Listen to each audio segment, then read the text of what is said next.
Inflasi turun secara tahunan, tapi naik secara bulanan.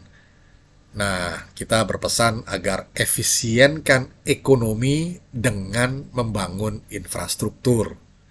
Gini. Nah, dari data BPS ya, Badan Pusat Statistik yang baru dirilis awal bulan Juli ini, tercatat gerak inflasi yang terus turun. Pada bulan Juni 2023 secara year on year tercatat sebesar 3,2%, sedangkan month to month dari bulan ke bulan ini sebesar 0,14%. Nah, ini begini. Fenomena penurunan laju inflasi terdeteksi sejak Juni 2022 sebesar 4,35%, sedangkan Juni 2023 sebesar 3,52%. Jadi secara year on year menurun. Tapi kalau dilihat secara month to month dari Mei 2023 sebesar 0,09 dan bulan Juninya 2023 juga sebesar 0,14, maka tren per bulannya itu naik.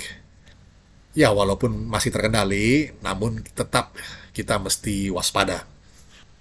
Kalau kita tilik lebih detail ke kelompok pengeluaran, transportasi itu kontribusi kenaikannya paling tinggi sebesar 1,23%. Dan daerah yang tertinggi inflasinya itu di Ambon, itu sebesar 6,10%.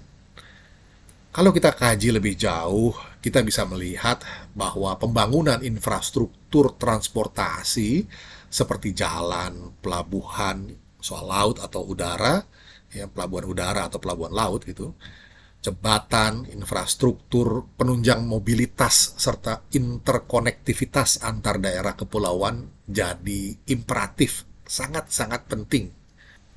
Inflasi yang tidak terkendali itu bakal menurunkan kesejahteraan masyarakat gara-gara daya beli yang menurun. Tentu ini mempengaruhi distribusi pendapatan yang semakin tidak merata.